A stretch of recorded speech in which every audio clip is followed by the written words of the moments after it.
Assalamu alaikum. I am Muhammad Hassan Yusuf from Youth Talks. And I am Saim Riyaz also from Youth Talk. Recently हमने देखा कि women related issues में एक rapid surge आ रहा है हमारे कंट्री के अंदर। फॉर एग्जांपल इस्लामाबाद में साबिक सफ़ीर की बेटी का सर धड़ से अलग कर दिया गया, और इवन के और बहुत सारे रेप केसेस, और हम सुनते हैं न्यूज़ में कि शोहर ने अपने बीवी का कत्ल कर दिया।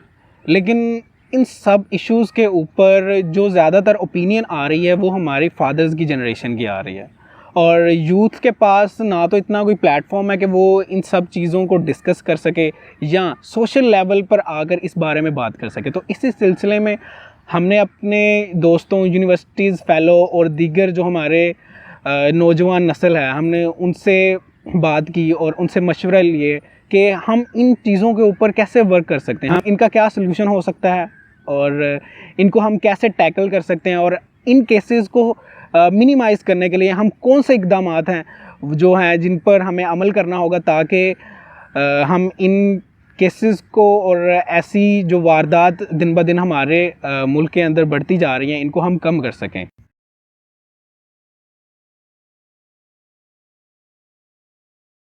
जी हसन भाई, हम देखते हैं कि वुमेन के ऊपर एसिड अटैक्स होते हैं, इवन के छोटी बच्चियों के रेप केसेस दिन ब दिन बढ़ते जा रहे हैं, और डोमेस्टिक वायलेंस और वुमेन रिलेटेड इश्यूज़ जो हैं ये दिन ब दिन इनमें मज़ीद इजाफा होता जा रहा है। लेकिन एक बात जो नोट करने वाली वो ये है कि इन सब केसेस में जो कल्प्रिट होता है वो मेल साइड ही होती है। इवन के हम ये समझते हैं कि एक जो मेल होता है वो फिज़िकली और मेंटली तौर पर वुमेन से ज़्यादा स्ट्रॉन्ग होता है, लेकिन फिर भी हमने ऐसा क्यों समझना शुरू कर दिया है कि हम जो हैं इमोशनली बहुत ज़्यादा अनस्टेबल हो चुके हैं। साहिब भाई, अगर मैं आपके इस सवाल का जवाब एक बेसिक टर्मिनोलॉजी से दूँ ना तो सबसे बेस्ट आंसर होगा। वो टर्मिनोलॉजी है टॉक्सिक मेल ईगो।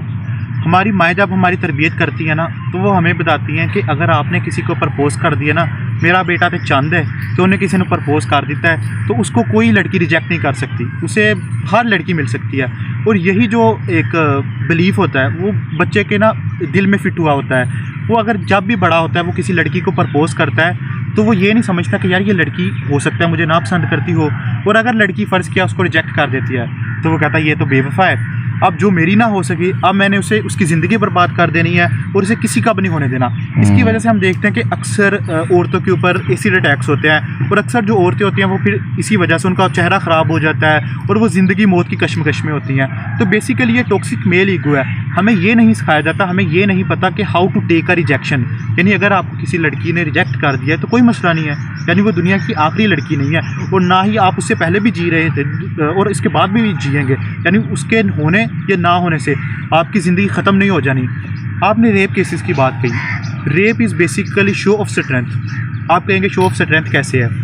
हम देखते हैं कि अक्सर जो विक्टिम्स होते हैं वो वुमेन होते हैं और छोटे बच्चे या बच्चियाँ होते हैं।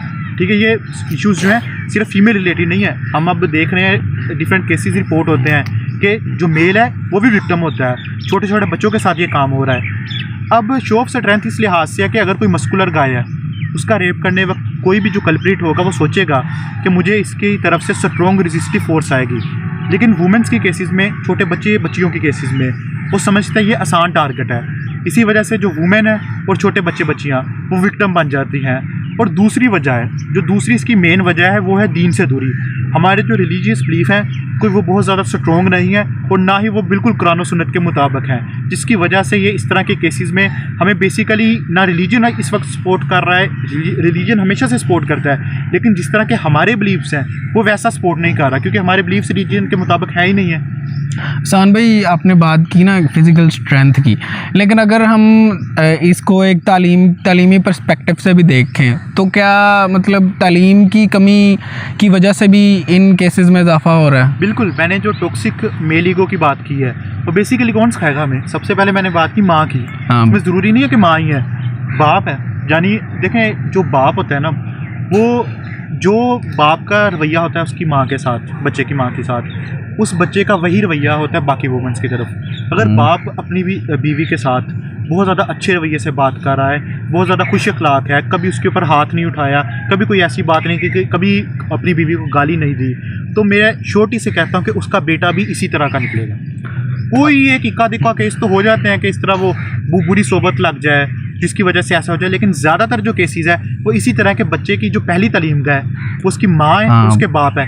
इसी तरह हमारी अगर जो हम किसी कॉलेज जाते हैं, स्कूल जाते हैं, उसका भी बहुत ज़्यादा रोल है। वो हमें बताए कि भाई इस तरह के इश्यूज़ के क्या इम्प्लीकेशंस होते हैं, क्या इसकी वजूहात होती हैं, इनसे कैसे बचना है, इनके क्या सॉल्यूशंस हैं, अगर ना अस्तगफिरुल्लाह आपके साथ कोई ऐसा वाक़या हो जाता है आपने कैसे इसको डील करना है।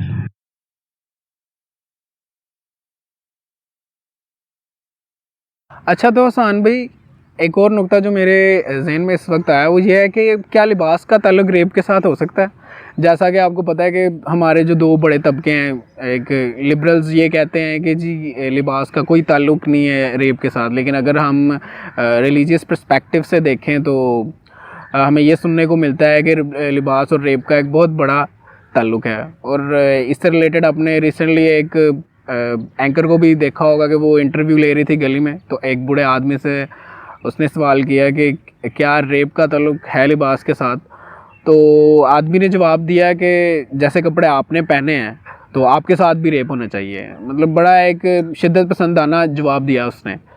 तो क्या आप वाकई ये बात समझते हैं कि लिबास का और रेप का कोई ताल्लुक है, और अगर है तो ऐसा क्यों है? क्यों हम जो हैं इस चीज़ को, क्या इस चीज़ को एक उज़र बनाया जा सकता है?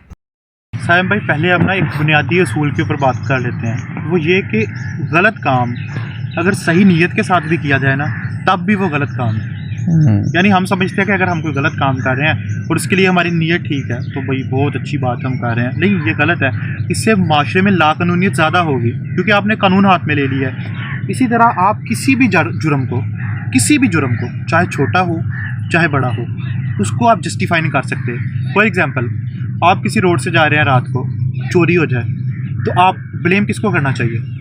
ऑब्वियसली चोर ब्लेम होगा। ये तो नहीं कहेंगे कि यार ये गलती तुम्हारी है। ठीक है, उसको थोड़ी सी प्रोटेक्शन के लिए अपना देखना चाहिए कि यार रोड ठीक है गलत है, लेकिन बेसिकली तो मलबा गिरना चाहिए, वो चोर के ऊपर गिरना चाहिए। हमारे मामले में ना बहुत ज़्यादा एक कह लो कि एक्सट्रीम रवैये आ रहे हैं।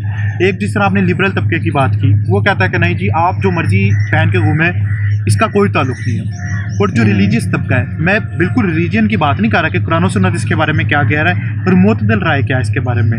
मैं ये बात कर रहा हूँ कि जो रिलीजियस तबका है, ठीक है, वो ये बात करता है कि नहीं यार काफ़ी स्ट्रॉन्ग इसका ताल्लुक है। देखिए बात यह है कि ताल्लुक है या नहीं है, ये तो एक अलग बहस है, लेकिन मेरे ख्याल में आपको अपनी प्रोटेक्शन के लिए खुद भी कुछ ना कुछ करना चाहिए। For example, when there are monsters out, तो आपको चाहिए कि आप थोड़ा सा एहतियात में रहें। यानी अगर आपको पता है कि यार इस रास्ते के ऊपर हमेशा चोरियां होती हैं तो आप कोशिश करें कि उस रास्ते को अवॉइड करें। लेकिन इसमें यह भी बात आ जाती है कि 50% से ज़्यादा इस तरह के केसेस, डोमेस्टिक वायलेंस हो, रेप हो, वो फैमिली मेम्बर्स ही करते हैं, क्लोज फ्रेंड्स ही करते हैं। जैसे कि अभी ये नूर मुकद्दम का केस हुआ, तो जो जाहिर जाफ़र था वो कोई ऐसा तो नहीं था, कोई बहुत अजनबी था, वो उसका फैमिली फ्रेंड था और उसके साथ आना जाना था, और उसकी कोई वीडियो भी थी डांस करते कि कुछ दिन पहले की। यानी it can be your close family member, you can't imagine it कि वो कौन हो सकता है। ये वुमेन्स को देखना चाहिए कि वो किसके साथ अनकंफर्टेबल फील कर रही है, किसकी जो हरकतें हैं वो थोड़ी सी वियर्ड हरकतें हैं, कौन ऐसा है जो जिसकी तरबियत ऐसी है जो बात करते करते अचानक इतने गुस्से में आ जाता है कि उसका एंगर कंट्रोल उसके पास कोई नहीं है, एंगर मैनेजमेंट नहीं है उसके पास, और वो आपके ऊपर हाथ उठा ले। ये वुमेन ने खुद आइडेंटिफाई करना है। और बेसिकली ये कल्चर की भी बात आ जाती है। फॉर एग्जांपल, अब एक ऐसा कल्चर है, इस तरह पाकिस्तानी कल्चर है, इसमें जो लिबास है वो आपका ठीक होना चाहिए। अब बुर्का करती है वो नहीं करती, वो एक अलग बहस है, लेकिन एटलीस्ट ठीक होना चाहिए। लिबास का कोई ताल्लुक नहीं है रेप के साथ, ये मैं समझता हूँ बिल्कुल। लेकिन ये है कि आपको एटलीस्ट अपनी प्रोटेक्शन के लिए कुछ ना कुछ करना चाहिए। जब दरिंदे बाहर फिर रहे हों तो आपको अपनी प्रोटेक्शन खुद भी करनी पड़ेगी। आप ये नहीं, क्योंकि आप ये रिस्क नहीं ले सकते कि यार अगर ऐसा अल्लाह ना करे किसी के साथ भी हो, क्योंकि आप ये ऐसा कि चीज़ तो है नहीं जिसके लिए आप कोई रिस्क ले लें।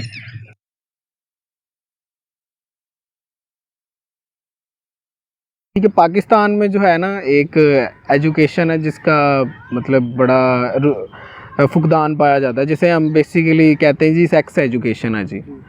वो इवन फॉरेन कंट्रीज़ में जो है वो बच्चों को ये तक सिखाया जाता है कि आपके पेरेंट्स के अलावा अगर आपको कोई इमोरली अगर आपको कोई टच भी कर रहा है तो कौन कौन सी प्लेसेस है जहाँ वो आपको नहीं टच कर सकता, मतलब बताया जाता है। इवन के कह लें कि जब वो नर्सरी क्लास में ही होते हैं, प्रेप क्लासेस में होते हैं, तभी से उनको जो है अपनी हिफाजत करना सिखा दिया जाता है, सिखाना शुरू कर दिया जाता है। जैसे अभी आपने बात की कि जो है बुर्का पहनना या नहीं पहनना वो एक अलग मसला है, लेकिन जब बाहर दरिंदे फिर रहे हों तो अपनी हिफाजत के लिए खुद ब खुद कुछ ना कुछ लाजमी करना चाहिए। और थोड़ी नज़र हम वो उस्मान मिर्ज़ा वाले केस पे भी डाल लें, वो अभी तो हमने स्टार्ट में ये बात की ना कि रिजेक्शन हो जाती है और जो है फिर लड़के जो हैं फिर बहुत सारे जो गलत तरीक़ों से जो है वो लड़की को अप्रोच भी करना चाहते हैं, लेकिन अगर फिर भी नहीं कर पाते तो वो ये ठान लेते हैं कि हमने उसकी ज़िंदगी बर्बाद कर देनी। वहाँ जहाँ तक मेरा इल्म है तो उन दोनों लड़के और लड़की की तो इंगेजमेंट भी हुई थी, लेकिन फिर वो इतनी ज़्यादा वायलेंस क्रिएट की गई, उसकी क्या वजह हो सकती है? अच्छा, आपने जो पहले बात की ना सेक्स एजुकेशन की, एक सेक्स एजुकेशन के बारे में ना पाकिस्तानियों को एक बहुत मिसकंसेप्शन है कि इसका कोई अलग सब्जेक्ट होगा, यानी हम कोई अलग सब्जेक्ट पढ़ेंगे उसमें हमें ये सिखाया जाएगा। बेसिकली सेक्स एजुकेशन का ये मतलब भी, उसको वैसे एक टर्मिनोलॉजी ये दे दी गई है, ये कोई अलग सब्जेक्ट नहीं। ये बेसिकली आपको स्टूडेंट्स हों, आपके टीचर्स होंगे, आपके पेरेंट्स हैं, वो आपको बताएंगे ये आपको जिस तरह तरबियत इसकी। इसको सिंपल अगर सेक्स एजुकेशन के बारे में अगर हम पाकिस्तानी माशरे के लिहाज से बात करें तो ये है कि आपको आपके पेरेंट्स, आपके टीचर्स, आपकी यूनिवर्सिटीज़, आपके कॉलेजेस ये बताएंगे कि यार इस तरह के केसेस कैसे होते हैं, क्या वजूहात हैं, कैसे इनको डील किया जाता है। अगर आपके साथ कोई ऐसा वाक़या हो जाता है तो आपके पास क्या क्या प्लेटफॉर्म्स अवेलेबल है। इसको इस तरह के जराइम अक्सर जो होता है ना डोमेस्टिक वायलेंस, इसमें ये ना जो वुमेन्स होती है वो खुद नहीं आइडेंटिफाई पा रही होती कि उनको अब्यूज़ किया जा रहा है, क्योंकि वो समझते हैं कि यार उसको जब वो घर में अपनी अगर माँ को बताया ना कि यार उसने मेरे साथ, मेरे शोहर ने मेरे ऊपर हाथ उठाया है, तो उसकी माँ कहती है ये तो तुम्हारी खाला के साथ भी हुआ था, तुम्हारे पापा भी पहले ऐसे थे, तुम्हारे मामू ने भी ऐसे ही किया था। तो वो समझते हैं कि यार दिस इज़ नॉर्मल, ये कोई ऐसी बात नहीं है जो अकेले मेरे साथ हो रही है। तो वो कहती है अगर ये नॉर्मल है तो ओके, मुझे कोई प्रॉब्लम नहीं है। यानी ऐसे भी केसेस होते हैं। अगर आप किसी भी साइकेट्रिस्ट जो किसी इस तरह के जो इश्यूज़ को डील करता है उससे पूछेंगे, वो कहेंगे इस तरह के केसेस ज़्यादा है। एंड मौके के आप ऊपर आके वुमेन को पता लगता है कि आप तो ये मेरी जान पीछे पड़ गए, तो आप कोई हल नहीं बचता। अच्छा, हम जो है ना यूजुअली हम देखते हैं कि औरतें इस बारे में ना शर्म भी बहुत ज़्यादा महसूस करती हैं, बात कि वो किसी से बात करें और कि ना करें। पहले तो वो इसी कन्फ्यूजन में रहती है ना कि बात करनी चाहिए या नहीं करनी चाहिए।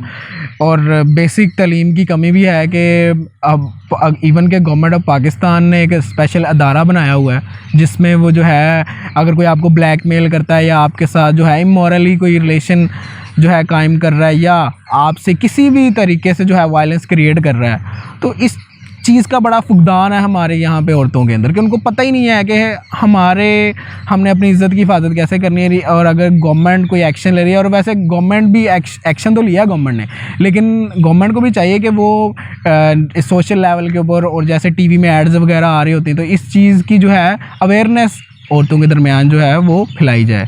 देखिए, अगर आपने गवर्नमेंट की बात की है ना, तो मेरे ख्याल में जो है ना गवर्नमेंट बजाय ये कि विक्टिम को हिफाजत दे, वो आजकल मुजरिम को हिफाजत दे रही है। आपने बात की एक्शन लेने की, चले ये वाक़या आपको उस्मान मिर्ज़ा वाला पता है कितने देर पुराना है? ऑलमोस्ट उसको 3-4 महीने हो गए, सारा मामला सेटल हो गया था। वो जो वीडियोस बनाई है ना उस्मान मिर्ज़ा और उसके दोस्तों ने, उसके एक दोस्त ने अपने किसी दोस्त को वीडियो शेयर कर दी और उस दोस्त ने जब वीडियो वायरल की तब गवर्नमेंट को पता लगा। देखिए, असल मसला ये है कि हमारी जो गवर्नमेंट है हमें किसी चीज़ के लिहाज से तहफ़्फ़ुज़ नहीं है। यानी हमारी स्टेट है वो बेसिकली एक नाम की स्टेट रह चुकी है इन इशूज़ में। आप कहीं भी जाकर शिकायत लगाते हैं तो आप कहेंगे कि ये आपका कसूर होगा। आप डोमेस्टिक वायलेंस की बात करें तो मर्द तो होती है ऐसे, डोमेस्टिक वायलेंस कर ले तो क्या हो गया? अगर वो ड्रग्स करता है तो क्या हो गया? ऐसा होता है। अगर वो कोई शराब पी रहा है तो रात को जुआ खेलता है तो क्या हो गया? अगर उसका किसी और लड़की के साथ फेयर है, मर्द ऐसे करते हैं। देखिए, ये जो इस तरह की जो होती है ना, इसको स्लैंग्स कह लें, जो भी कह लें, इस तरह के जो अल्फाज होते हैं ये बेसिकली वुमेन को डिग्रेड कर देते हैं और वो खुद समझते हैं कि नहीं, शायद मैं ही इस चीज़ की रिस्पॉन्सिबल हूँ, मुझे ये बियर करना चाहिए।